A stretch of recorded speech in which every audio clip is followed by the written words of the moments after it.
In this video, I'll take you to a grocery store that starred in a Hollywood blockbuster. Let's check it out. This structure might look like it was once a bowling alley, but the signs on the Palmer Street side are fake. But we'll get to that later.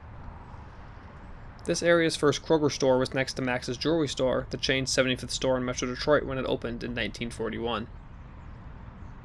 By 1958, a new, larger Kroger was built on East Palmer, pictured here, and the old one became an A&P.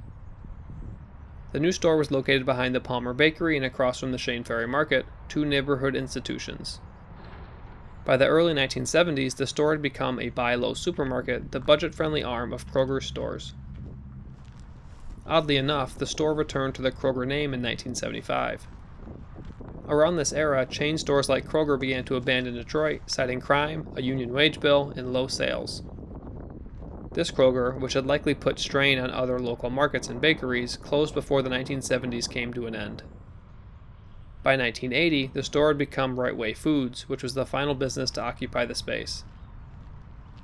The store owner, Samir Danu, a Chaldean immigrant, was able to succeed here because he and his family operated his stores, often working long hours and paying less than the union wages that stores like Kroger had to offer. By the late 1980s, some of Danu's stores were set to vote on unionization. I'm not certain if they were successful, but such a measure would have made his stores less profitable. At some point, likely in the 1990s, this store closed its doors, sitting vacant until the present. Starting around 2012, the city handed over 60 acres of land to an unproven nonprofit, Recovery Park, run by Gary Wozniak, to commence large-scale urban farming in the area. The nonprofit failed, leaving structures like this one that had been handed over by the city in limbo.